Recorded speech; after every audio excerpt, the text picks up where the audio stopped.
Well, I studied economics, and that's a discipline that tries. It's a very ambitious attempt to understand the world. So I think it led to that interest in that series of interdisciplinary adventures. Warren wrote a letter. In his letter, he said, "I'm writing this because I want to attract a certain kind of shareholder. I want to." A particular challenge these days, especially for public company boards, is that fine line between board oversight and managerial autonomy.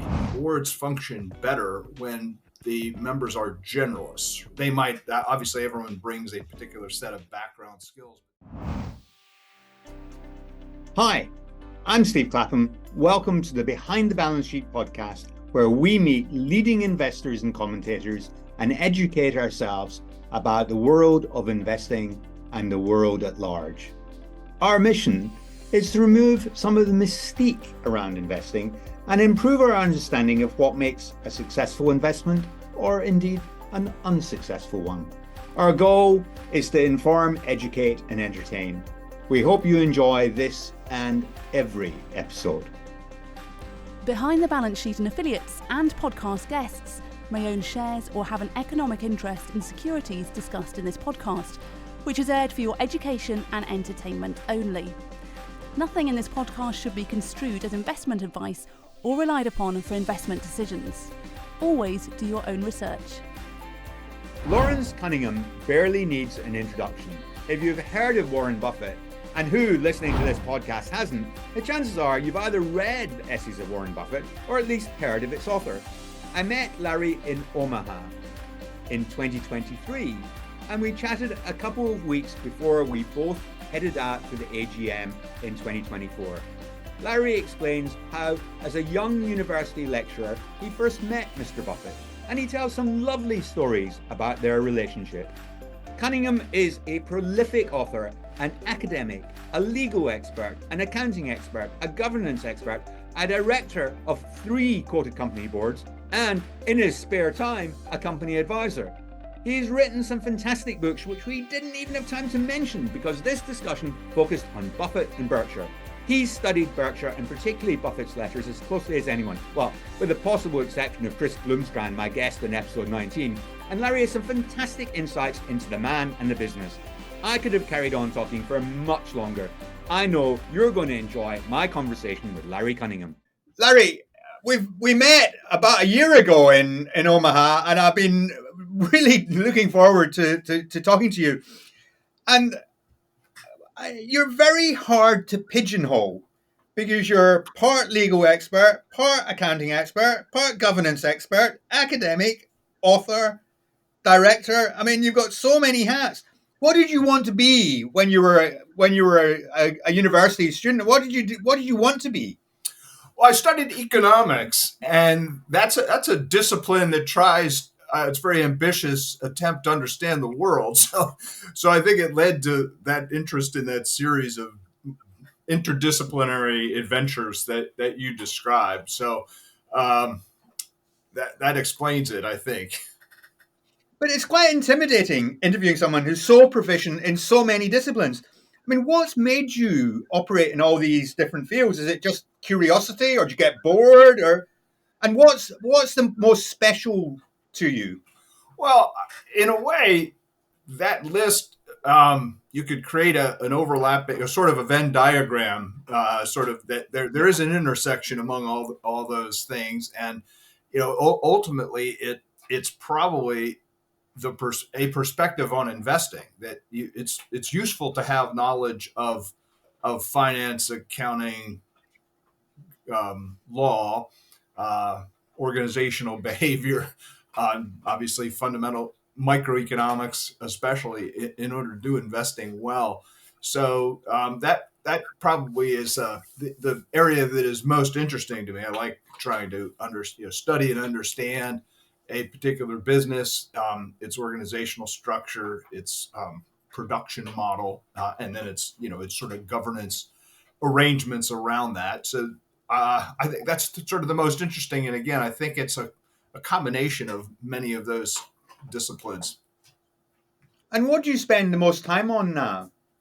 Nowadays, I spend most of my time advising boards of directors and CEOs, mostly of public companies, but also of private companies and some startups too. Um, and I really do enjoy that. It's troubleshooting for others, helping solve thorny problems. What sort of problems do they bring you? Well, any governance, I would call it governance related problems. So the common topics include succession planning for the CEO, especially, but also for the senior suite, the chief financial officer, and others, and also for the board of directors. So succession planning is a big one. Um, the a particular challenge these days, especially for public company boards, is that fine line between board oversight and managerial autonomy. That's a traditional distinction. The boards of directors are charged with overseeing the business and operations and the executives, not calling the shots, certainly day to day managerial topics. But that tradition is under stress in the current period because so much is expected of companies and of directors. And so directors are asked to develop expertise around cybersecurity or climate politics or human capital management. And that set of expectations tends to pull them a little bit closer to that line. And so it's a big question, a recurring question from a lot of my uh, clients these days. But then there could be other just run of the mill sort of questions about shareholder voting, shareholder rights, shareholder engagement, um, financial reporting, audit committee role, audit committee process. So it runs the gamut, but I'd say it's all under the umbrella of corporate governance. And do you think directors are good at that sort of thing, cybersecurity or the energy transition? I mean, these are quite technical subjects, often with a lot. I mean, cybersecurity, huge amount of technology, and non-executive directors of public companies tend to be older. Well, do you think there's a conflict there, a problem? Well, I agree absolutely that that topic, among others that are being asked of directors today, are very specialized. And my own view and advice is that boards function better when the members are generalists. Yeah, They might obviously everyone brings a particular set of background skills, but to me the most important, most valuable trait that a director possesses is excellent business judgment. And so that's what I look for. So it's a very general concept of good judgment, good business judgment. Whether the person knows a great amount about accounting, tax, climate, cyber is a bonus or can be helpful, but it's not what I look for. There's a downside to having such technical expertise on the board, which is that person then becomes expected to have the answers or to know the approach yeah. to every question, and that undermines the deliberative value of a board of directors where people are exchanging viewpoints and testing each other in healthy ways. And so it puts too much of a burden on that person and creates, I think, not unhelpful expectations. So, but that debate is going on, and I participate in it, and I take that generalist position. And there are others who feel differently, but I think the best boards are people who have good business judgment above all. No, that's very interesting, and it's slightly ironic that perhaps there's a drawback in having a cybersecurity expert on your board because kind of they're obviously going to be the fount of all wisdom on that subject, and you can't have. So, ironically, you're better off not having the expert, and then you can have a proper debate. Yeah, That's I mean, on expertise, the board is able to enlist experts who, when needed, to provide technical specifications and answer deep, detailed questions, and so that they can enlist such a person either from the managerial ranks, right, the chief information security officer, or one of the people on that person's staff. Can appear before the board, give a presentation, answer questions. They could appear quarterly. They could appear whatever frequency the board judges is appropriate. And the board could also enlist an outside consultant and have that person present to the board. And in fact, I've participated in boards where we sequence that. So we start the other way. Have an outside expert come in and talk to the board for half an hour. It could be somebody from one of the tech firms or the auditing firms, Sure. And provide a presentation. And then the next meeting, have the CISO, the CISO, Chief Information Security Officer, come in and field questions about that person's presentation, strengths, weaknesses, implications for our company and how we're doing.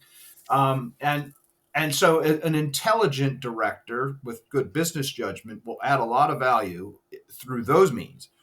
And the board as a whole, I think, will add value to by asking questions of the CISO, by requesting information, by seeking a reporting protocol.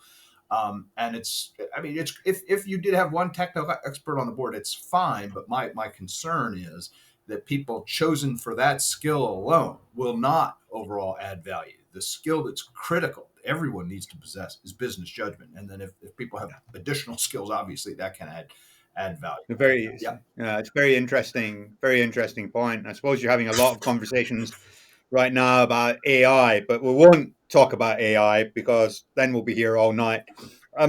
Now, look, you have published something like 20 books. I don't know how many, 50, 60 academic publications. I've written one and published one book, and it was not the easiest. I mean, it wasn't 10 years, or it was okay. But the idea of doing 20, how do you do it? How do you find the time? Are you just super quick? I mean, do you have some secret that you can share? No. I have a secret. A colleague of mine, a fellow professor who is really super productive, more productive than that, told me that his secret was to just write the same book 20 different times, the same article 60 different ways. And that's a traditional way to do it. I did not do that. Most of my books are a little different from one another. But it was, that was really my job as I spent 30 years as a professor, and the primary, the coin of the realm is publications. So that was part of the culture, part of the job, and part of the time. I taught classes, to be sure, but I typically create teaching materials and iterate my research with my teaching. So there's a symbiotic connection there. And I had administrative functions, committee assignments, and dean roles and stuff. But within a university, those are not overwhelming time commitments. So I had, it's just a part of my career, part of my job, the freedom and the flexibility to write. And I simply, I like doing it. Or I guess better, I like having done it. Dorothy Parker has a wonderful quote. She said that I hate writing, but I love having written. The actual sitting down can be challenging, can be hard, may not flow easily. But then once you get in the groove, it usually does. And then having published is a wonderful accomplishment. And what do you do? Do you do like get up at 5 a.m. and write? Do you have a process like that? Yeah, it helps. That was when I was deep in production mode at various times, working on a book or getting to the end of an article. I would discipline it exactly that way. I got up crack of dawn, 5 a.m. And would sit down and work, steadily without any interruptions until 9 or 10. And then I could come back to it later in the day. But having that deep, there's a wonderful book called Deep Work by a computer scientist at Georgetown that emphasizes the value of sustained engagement with a project. He called it deep work. And so, and he means time in particular, that having an unbroken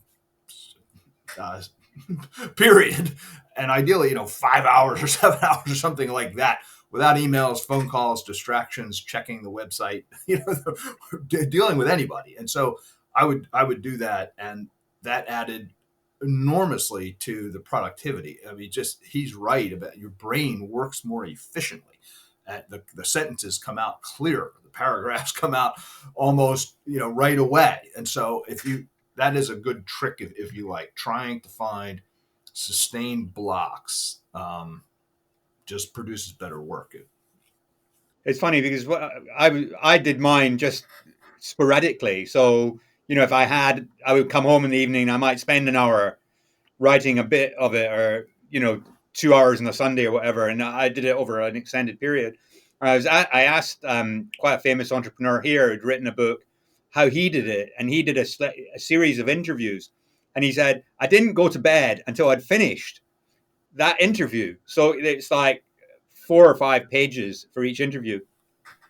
And he said some nights I just 3 o'clock in the morning, but I wouldn't go to bed until, because he had a deadline. I did it without a deadline. But I want to get on to the Buffett essays in a minute. But before I do that, can we just ask about a couple of your other books? I mean, obviously, you've written so many, but there are a couple of books that I really loved, apart from the essays. And the Dear Shareholder book I bought a little while ago, and it said, I think, you initially did a review of lots of letters for the degree of candor versus obfuscation. I wondered, how did you do that in practice? Because I think this idea of candor is something that runs through a lot of those letters, and it's something that investors should look for, isn't it? Yes, those letters that I chose for that book rank high on a number of different tests or scales that I sourced and then deployed on a large population of letters. And so there is research that uses linguistic analytics to probe for a degree of candor versus obfuscation. And so it's a sort of keyword counts, phrasing, sequencing, and it's a sort of old-fashioned AI type of tool, just a computerized quantification that and then you need to double check it, but then so you can get a ranking or in clusters, of relatively clear to relatively obfuscatory. Yeah. And so I used a lot of those, and then there are a lot of surveys, that just I think accomplished investors who detected value in those letters had published. And I remember some from The Motley Fool and on Morningstar, and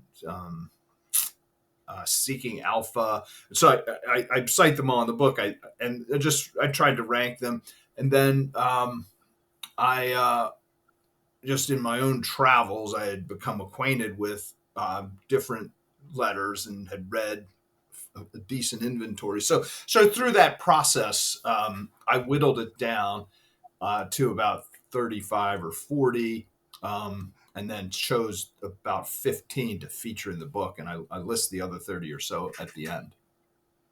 No, I saw there were several near misses that didn't quite make it in. I was curious if there were any letters which were awful and which you would like to name. You probably won't, but perhaps just ask, what makes for a good letter versus a bad letter? And have you done any studies in Europe? Because it's my observation that there's loads of good letters in America, very few in Europe. There's people like Lord Wolfson at Next, and he stands out. I mean, his letters are brilliant, but they're so rare. And do you know why that is? Well, it takes a lot of time and effort to produce those letters. We were just talking about writing books, and how hard that is, and how you need the deep work time, getting up early, staying up late. And these CEOs are also running their business and managing the team and trying to deliver substantive results. So it takes time and effort to step back and then try to craft a valuable message for shareholders. And so I think that's a reason why you don't see as many. You see a decent number, but why a lot of CEOs simply say, look, I can't invest the time that it takes to create this, create a really valuable letter. And so I understand that. I think those who do it have decided either they're relatively better at it and can do it more efficiently, or simply that it's worth it. And what makes for a good letter is that you can tell that it is the personality of the CEO coming across that page. You could tell they stayed up late or got up early or spent the extra time to try to communicate their view of the business. And so illuminate, so what counts, what as is a good letter. I mean, illumination about the business. How does this fellow think about the business, and and in a way that might shed some understanding, help a shareholder think better about the business, how to think about its performance, and the sense of audience that is this person interested in the shareholders mostly or other things, like his ego or his friends or the other managers or other stakeholders out there in the world. And so trying to get a sense who this person is and what does he care most about in running the business. I think that the headlines I would count as particularly to look for, that are particularly valuable. Have you ever done any studies of investor letters? So letters from fund managers? No, I didn't. I've done a study, but I've read quite a few just informally, and I think my impression is those folks do put more time in. I think that my guess is the sort of the population of high quality investor letters is probably larger, pro rata than CEO letters, and not 100% sure why that is, but if a fund manager is that the person's primarily an investor, and so is probably schooled in thinking and understanding what his or her investors will want to know, and so would prioritize finding the time and energy and attention to write a high quality letter. But that's just a guess. I haven't really studied it system. Well, it's also because it's a sales document for an investor, and I think Mr. Buffett treats his letter as a sales letter in a funny way. Oh, And very few CEOs do. And if they understood that there was a value in it, perhaps they would spend more time. well, that's a great point. In 1978, Warren wrote a letter in his letter saying that exact point. He said, I'm writing this because I want to attract a certain kind of shareholder. I want to attract a focused, patient shareholder base. And so I'm talking to you, patient and focused shareholders. Please listen, come along for the ride. And he did that year after year after year. And it's always selling. I mean, it's a sophisticated sale because he's not simply transactional. He really believes that the company will prosper if it has a long-term focused group, and so he consciously cultivated that group to help Berkshire, and it did. And I think he makes comments of that type every so often and every few years about the shareholder base, the quality of the shareholder base, and some of the policies the company has adopted or designed to attract and retain that focused, patient cohort. And I think you're absolutely right that if more CEOs understood the value a shareholder base that the shareholder demographic can contribute or subtract from a company, more people would put more time into it. And I've coached, and I know a lot of CEOs who do understand that and who do work to cultivate exactly that cohort. So it's a thing. Let's say it happens, and you're absolutely right that that kind of clear letter is a useful sales document for that purpose. Yeah, I just find it funny that more people don't understand this, and just for their own discipline to look back. Okay, so we've just ended the year, and I just want to, record what I've done. And you would imagine that, people that get to the top of these large companies, I mean, they're very successful people, and you would think that they would want to measure themselves and want to do that. But Buffett obviously has set the bar incredibly high, and I so enjoyed reading the new edition of your book. And I can't remember when I read it, the previous edition last, probably 5 or 10 years ago. And what I found really funny was I've read all the letters, and I've read, I'm reading your book a second time, and it's still fantastic. But tell the story about how you started because it's a lovely story about how you started doing this. Thank you. It was 1995, and I was the director of my university's corporate governance program. And my dean said my duties include supporting or sponsoring high visibility events and high impact scholarship. And so I did a couple of things that seemed to get close to that, but he was looking for something really big. And I, through my own mentor, my professor, I started reading Warren's letters, and I saw this connection to corporate governance. He's famous for as an investor, and the letters are famous missives to investors. But there's also a lot of really good governance insight, wisdom, and knowledge. And so I said that would be high impact, that would be high visibility. And so I asked my dean for some help getting in contact with Warren, and through a good friend of his, a network of friends, really.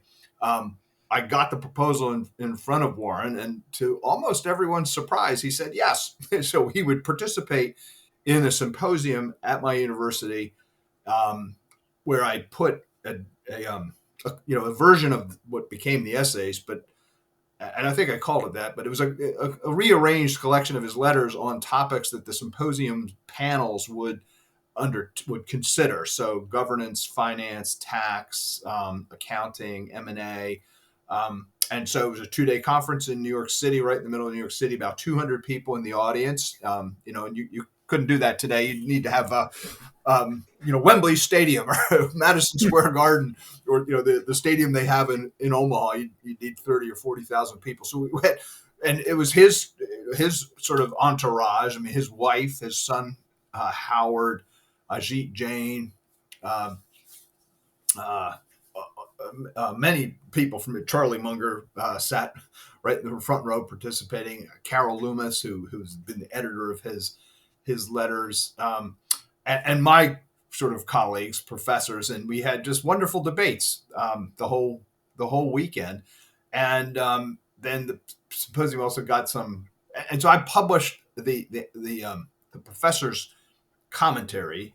They each wrote a research article around their topic, and that was actually a pretty successful academic publication. It got the impact that my dean was looking for, and then it spilled over into the popular arena. It was the symposium was mentioned in some media, and it got some attention. So eventually, it was obvious that we should publish this as a book, and which I hadn't initially thought of, but it worked, and it was Warren's idea also to I think it was at the symposium. It might have been after. I think it was at the annual meeting at the next year. He said, "Yeah, you should update that every few years, with new material every once in a while, whenever you think it makes sense." So that's what we've done.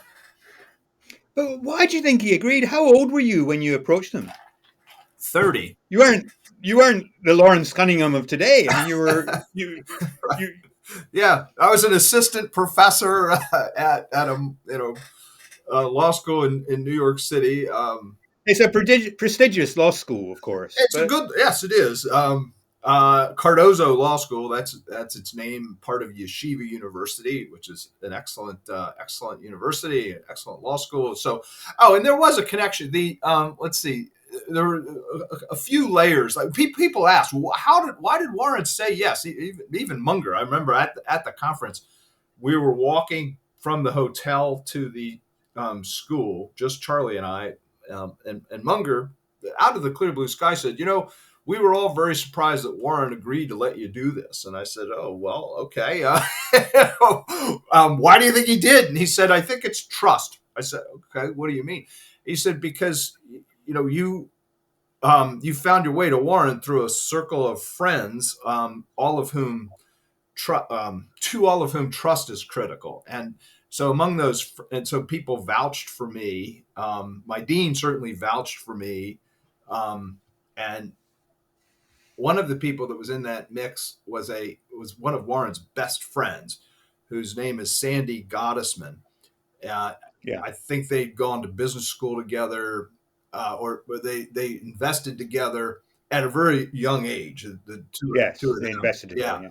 And then Sandy, Charlie, and Warren were the three original people that owned big stake in Berkshire, and so Sandy owned I think 2 or 3% at one point. So billions and billions of dollars. And Sandy was the chair of the board of overseers of Yeshiva University, and so Oh, I see. Okay. yeah, so he knew my dean very well. And so when I think Sandy sort of sniffing around, so who's this Larry Cunningham? Oh, very very solid guy, very trustworthy guy.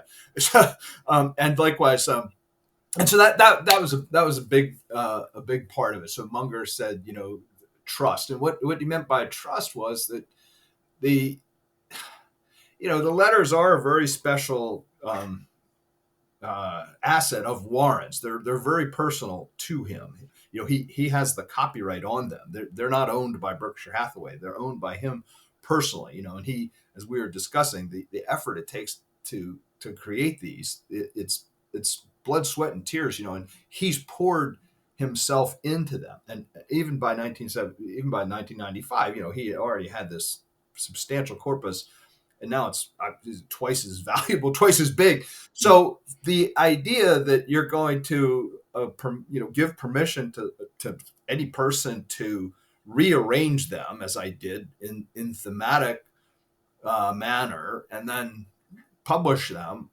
you don't just let anybody do that. You say, all right, I need to have somebody who I can trust to respect that personal feature, the legacy, the content, the institution, and all of that. And and that's what I've tried to do. Well, I hope you're enjoying this episode, and if so, you're bound to enjoy our free newsletter on Substack.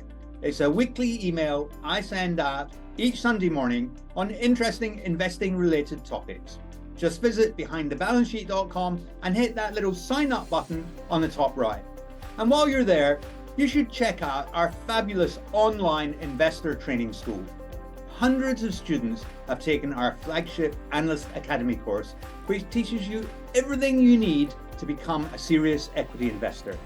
And if you're a professional investor, we also run a forensic accounting course for institutional clients and a cohort-based course for smaller funds and for serious amateurs.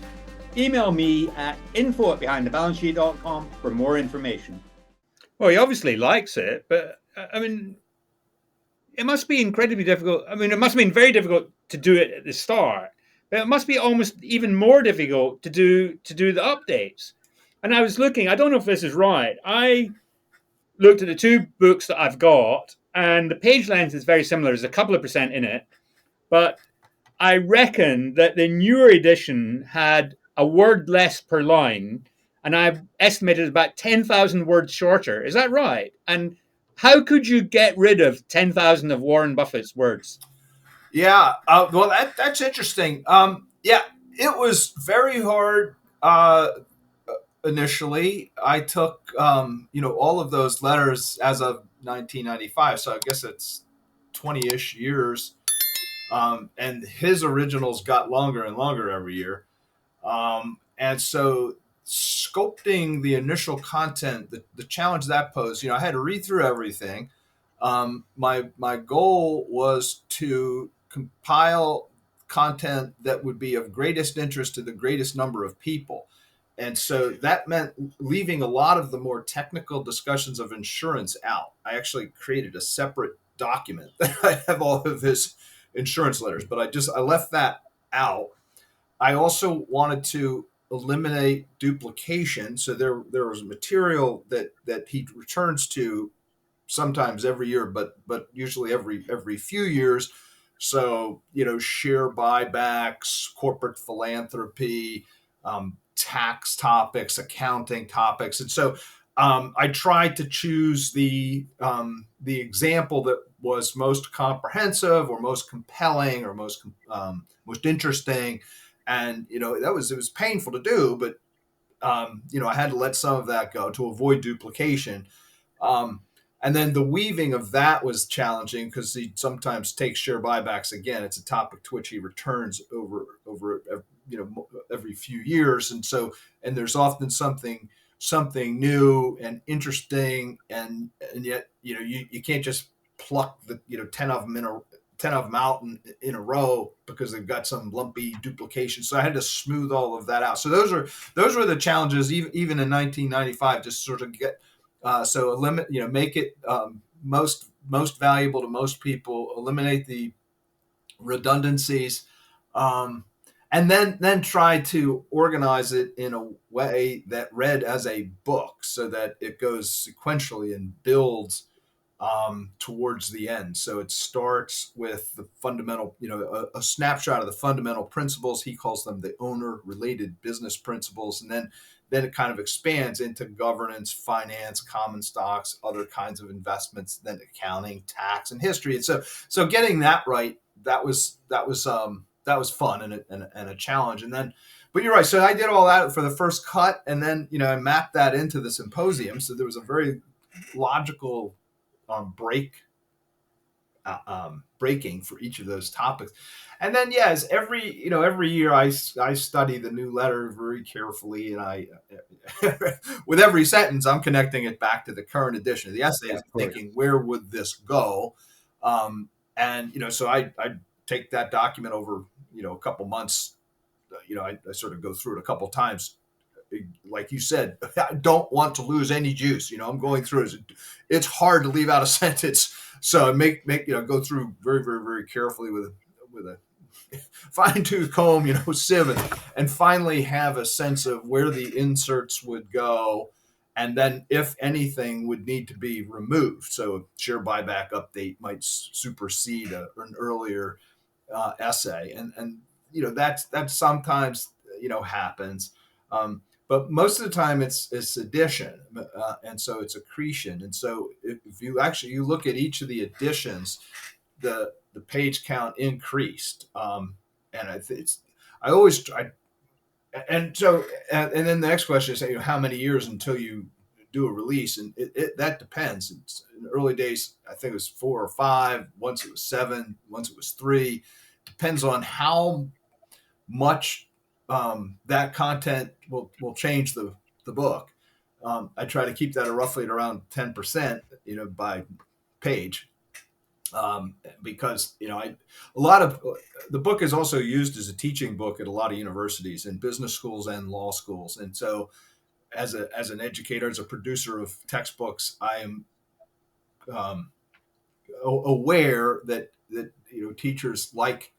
They've got their syllabus, their notes, their questions, and so big radical renovations of books is a tax for them. So I just generalized that to the rest of the audience. People who've read it once do like to come back to it, but I don't think they want to see a radical revision of it. So I always kept it iterative, in a sort of evolutionary way, and so I think what I did on your recent note, I'm not sure how exactly you counted, but what I did in this 8th edition was there was so much more material that I wanted to add, because he's taking a fresh look at certain things and looking more globally at some topics, climate, some of the ESG topics. So I felt compelled, I felt constrained to include an amount this time around that would have exceeded my typical 10%, and it was only 3 years. So what I did, I cut my part. I've got an introduction to the overall in there. It also grew a little bit every year, maybe in proportion to the additions from Warren.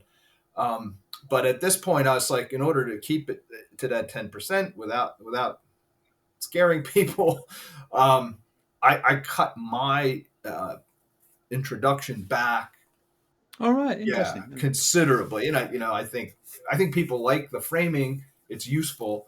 But I think the greater value is in Warren's words. So I thought that was a sensible trade-off to make.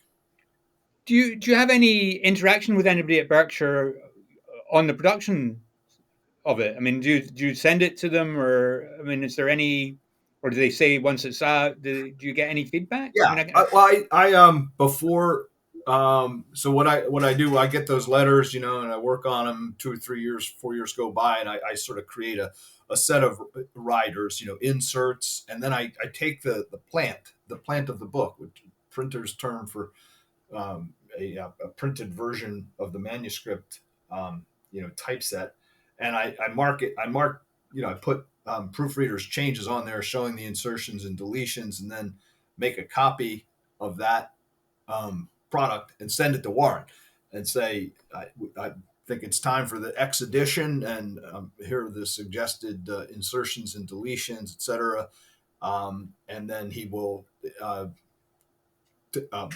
approve that. And he may have made one minor change here and there over the years, but generally he just flips through and says it's okay. So that's it. And I always ask him how many copies he wants, and he's had a different number each time depending on, I think maybe how much the board, he likes to give them to the board, he likes to give them to the CEOs of the companies. So depending on how much change there's. Well, it's presumably a growing number, isn't it? Because the business has grown so much. He must have. We've got 85 CEOs now, something like that. But yeah, so it's light touch, to say the least. But I wouldn't release it without running it by him, and that's the way I've always done it. And it's kind of nice. I mean, the juxtaposition of the commentary in the same subject from several years, I think, is really useful, and it reveals some considerable insights. I mean, as I said, that Warren Buffett is a genius. I mean, everybody knows that, but you don't really appreciate just how much of a genius he is. I mean, there was one. I don't know if you got a favorite quote. There's one I read: "Cash is to business as oxygen is to an individual. Never thought about when it's present. The only thing in mind when it's absent." I mean, it's like poetry for finance geeks, isn't it? That's a wonderful description.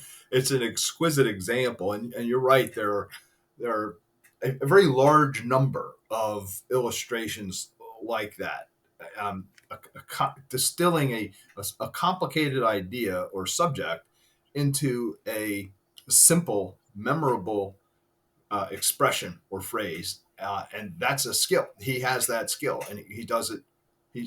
There are hundreds of illustrations of that sort, and it's partly because he doesn't do it effortlessly, even though he's so clever. It still takes him time to craft that. Oh, I think so. I think you're absolutely right about that. I do think that he's faster than most of us. I would. I don't know how many days it would take me to get that thing into shape, or if I could even do it. So, I mean, I just, you see him on the stage in Omaha, you see him even on Squawk Box and on TVs. And I remember from the conference is my favorite example because it was all dynamic, real debate in live time. Like, I'm sure he prepares for his annual meeting and prepares for those TV shows. There was no way to prepare for this.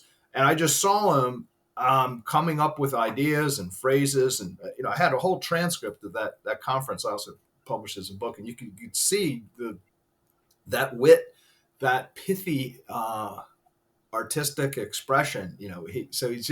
He's gifted in many ways, and so that's I think most of us are gifted in a couple of ways. He's gifted in a very large number of ways, and when you combine it, he grasps, he's perspicacious. He grasps complicated things and then is able to summarize them in, I like how you called it, poetry for finance geeks. And that is, there's no one as accomplished at that art. No one even close. No one even close. No, I absolutely agree. And you mentioned the transcript of the conference. Has that been published? Yeah, I did. I published it's called I don't think I have it there, but it's don't worry, but I should put it in the show notes. Yeah. So maybe you can email me afterwards. Yeah, it's published. I haven't read that. I'd really love to read that. It's pretty neat. Because you see who was there, and it's I think it's worthwhile. We published it with Harriman House. same person. Oh, right, okay. Yeah, really. Well, even better because Harriman House are my publisher as well, so I Yes, can that's I great. can twist their arm to get a freebie. Yeah, perfect. That's even better. Now, I have a slightly controversial question to ask you, because it seems to me that there's a very strong case to be made for Mr. Buffett to now become a non-executive chair and give the younger group that are going to succeed him the chance to step into his size 69 shoes. He's got such huge shoes to fill, but he'd still be there and be there as a sounding board. Do you think that's a bad idea? Yeah, it's interesting, Steve. You called it controversial, and it certainly would be in Omaha. In Omaha, Warren, as I said earlier, I used that phrase of pouring his ego into those letters. He's poured his ego into the company too, into the business, and I think he cannot step out. It wouldn't. He wouldn't be Warren. Berkshire wouldn't be Berkshire. So I just think he's almost just incapable of doing that. So now, are there what are the downsides and ups? Setting that aside, what's the pro and con? Well, he is unique and uniquely able to look out across Berkshire and the rest of the economy and identify um, opportunities, trade-offs in a way that I don't think anybody else is. So having him in that role, both the CEO and the board chair role, adds an enormous amount of value. If he stepped out, the advantage, I guess, would be for um, Greg Abel to begin to see that as well, and to pull some of the levers around um, scouting for opportunities, following up with people, and then having the team take a look.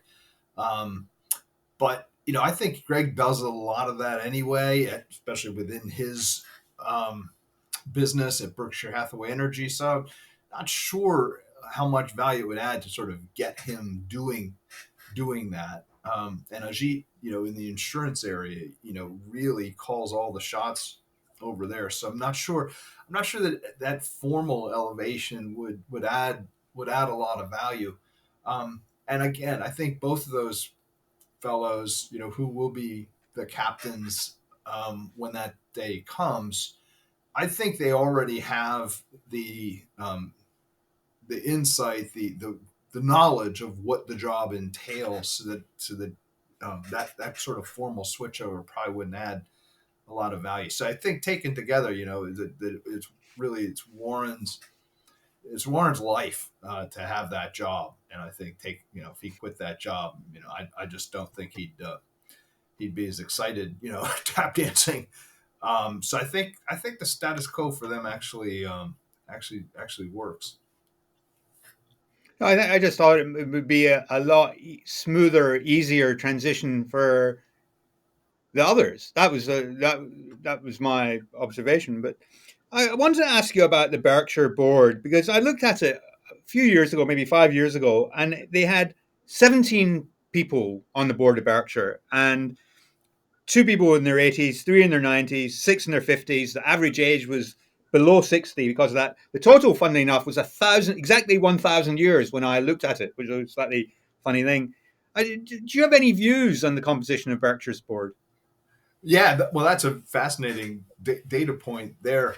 Well, and unfortunately, a few of them have those octogenarians or nonagenarians, I guess they're called, have passed away just in the past 3 or 4 years. I guess Yeah. Walter Scott, Tom Murphy, Sandy Gottesman. And then they also had a departure. Bill Gates stepped off the board. They added within that past 5 years Chris Davis, Wally White, and then his daughter Susan, who took Bill Gates's spot, which is interesting because Bill Gates took her mom's Susan Senior's spot when Susan passed away.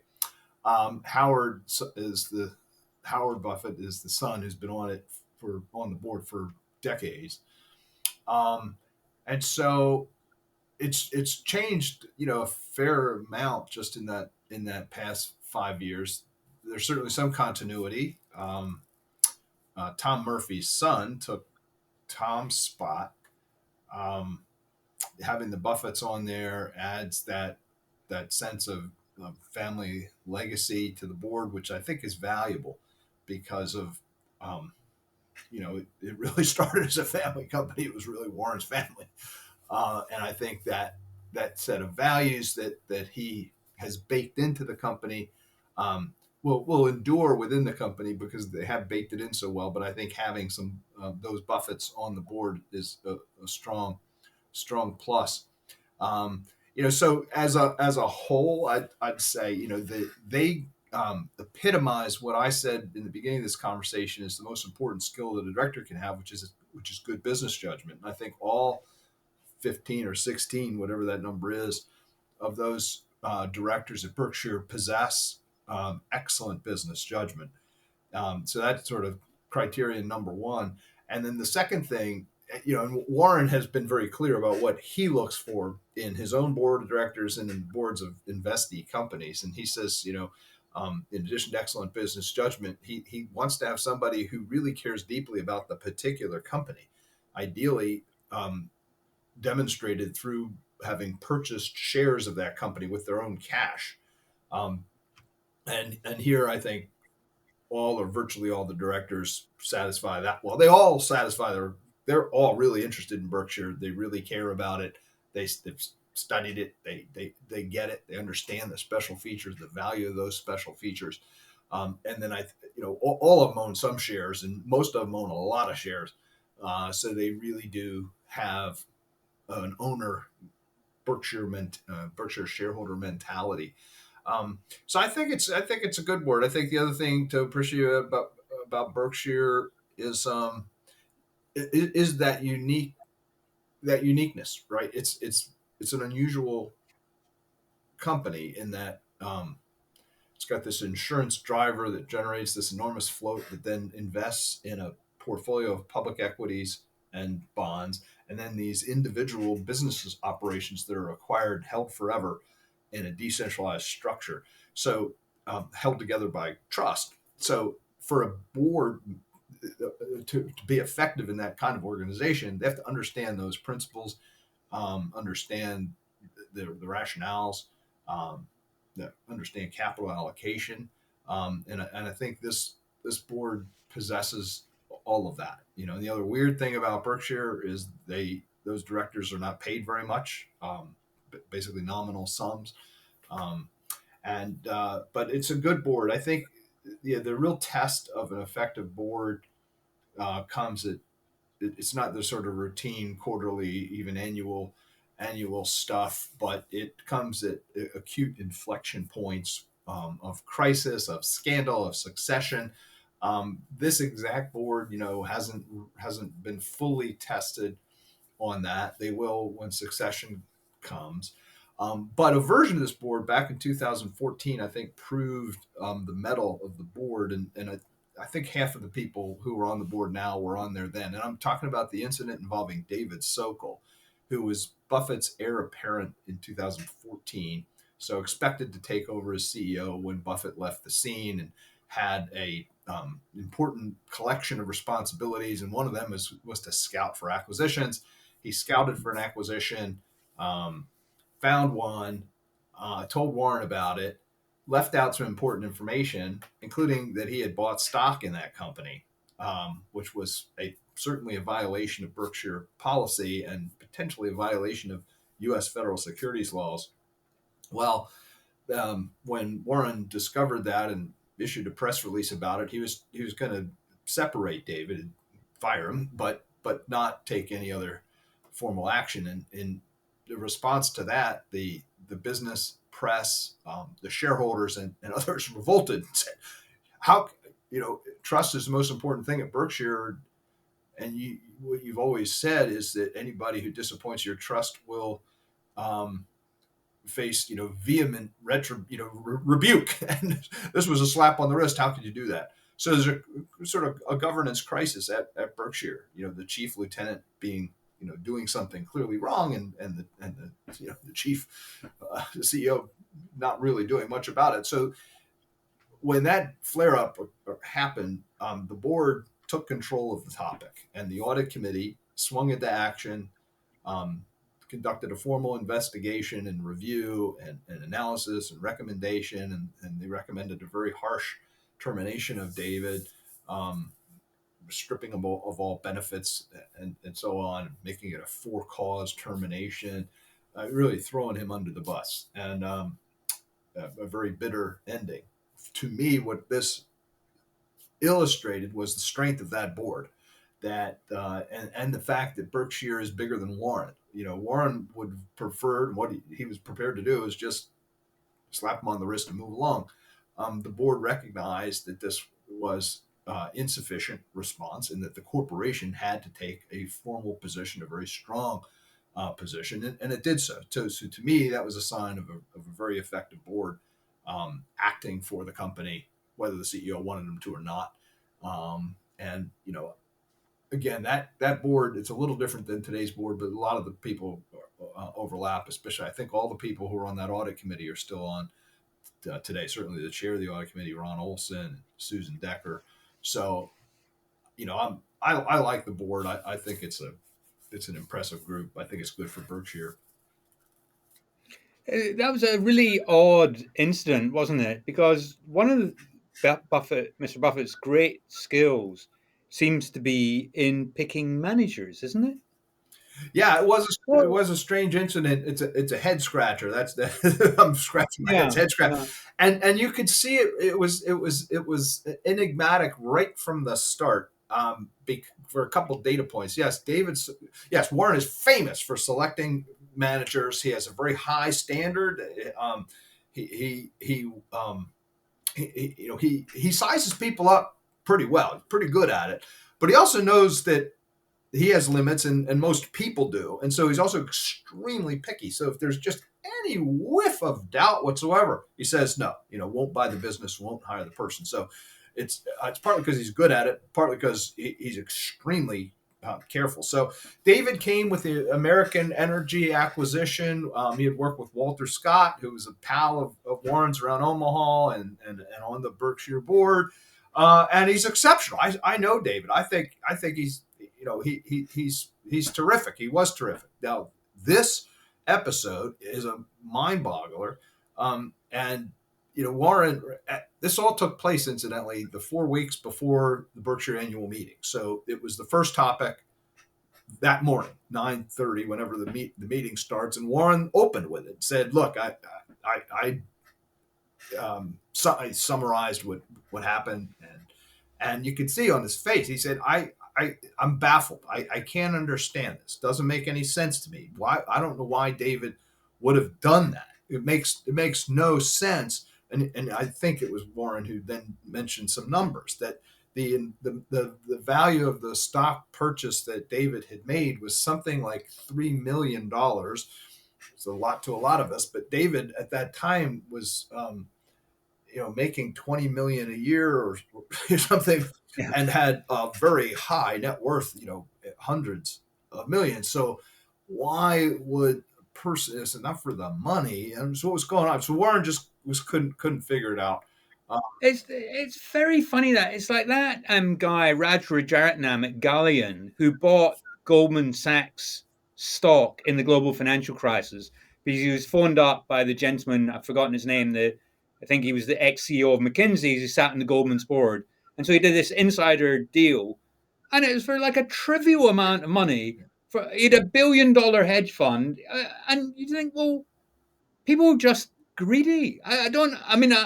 When I see these things, I just don't even begin to comprehend. And I think there are some of these instances that people do stupid things and they don't think. I don't know why it is.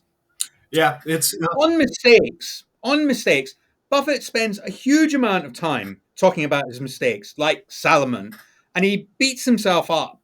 And I don't know whether this is just like a mental discipline, But in contrast, he rarely mentions the other side, like stories like he was playing golf with the CEO of Hertz, who told him American Express was a brilliant business, and that turned him from thinking about selling the stock into buying more.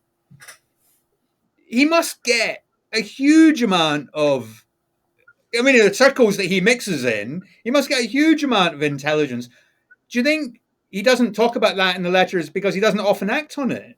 I mean, what do you think? What do you think? Yeah, I think so. He's that bit about the mistakes. I think it's training. I think he thinks, well, he recognizes the value of learning from mistakes and trying not to repeat them. And so I think it helps for him to retell the story of the mistake to reinforce that knowledge. And it is kind of extraordinary that he picks at them uh, over and over and over again. Dexter shoe is his favorite. Buying, or even buying the original textile business that was the Berkshire Hathaway brand. But both of them were bad investments. And in Dexter's case, he used Berkshire stock to buy a dying business, so he just kicks himself. So yeah, I think and on the upside or the opportunities, yeah, I think one reason we might not hear as much about all the opportunities declined is because part of what's appealing when people go to Warren is knowing that if it doesn't work out, no one's going to know about it. I mean, I think potential sellers of business who have an opportunity to talk to Warren or have an idea considered, um, would very often would love to receive an offer and to make a sale and to join the company. But if they weren't given the opportunity, it didn't go forward, it can be awkward or embarrassing or worse. And so, Warren's makes an ironclad commitment, like all those conversations are confidential. And, I mean, I think most business people are like that. So I think that's a important habit, important virtue for him. Listen, I could talk to you for a long time, but I know you're a busy guy. You've got all these hats to wear, and listeners probably don't have an unlimited amount of time either. But do you have a favorite quote or a favorite story about Berkshire or Mr. Buffett? Or Well, my favorite story really is, it goes back to that, and there are a bunch of them, of that symposium I did it was 1996, and it was a weekend long symposium at my university, and so we had a variety of events surrounding it, a lunch for the participants, and then we had a dinner uh, on the first evening of the conference at the home of the benefactor of the program I was running, Sam and Ronnie Heyman. Very impressive, billionaires, New York financiers, takeover artists, and business managers. And so they hosted a dinner in their home in Warren's honor for the symposium, and they invited all of their friends who were also famous New York billionaires. And the guest list was blew me away. So Carl Icahn, um, Jimmy Kane from Bear Stearns. oh yeah, I think Michael Milken was there.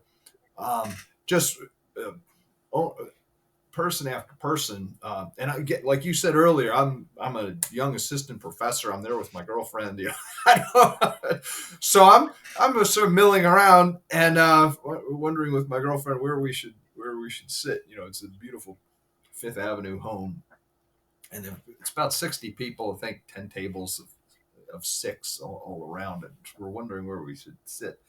And Warren says, "Hey, Larry, come on, Larry and Robin, come sit with us. And see, he had us sit with Susan, he and his wife, and Sandy Gottesman, about whom I spoke earlier, from Yeshiva University, and his wife, Ruth Gottesman.